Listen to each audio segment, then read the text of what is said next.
Wanted to share my experience. तो ये number one आने की कोशिश करनी चाहिए। अब किस टाइप की गलतियां होती हैं?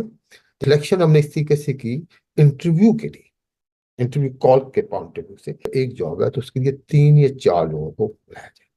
उससे पहले फर्स्ट स्क्रीनिंग इंटरव्यू एचआर ने ऑनलाइन लोगों से कर लिया था। तो मेरे ख्याल से नंबर वन आ रहा था और मेरिट या हमारे पॉइंट बेसिस पे बिफोर इंटरव्यू। तो नंबर 3 वाले साहब थे, वो नंबर वन आ सेट थे। उनमें फर्क क्या हुआ? प्रेजेंटेशन, ये ऑनलाइन प्रेजेंटेशन भी देखी गई थी, लेकिन यहाँ पे उन्होंने एक बहुत अच्छे तरीके, जो आखिरी एज होता है ना, दो 2% का, 1% का, 3% मार्जिन का, 1 नंबर का, 2 नंबर का, ये जो आखिरी एज होते हैं, ये बहुत इंपॉर्टेंट।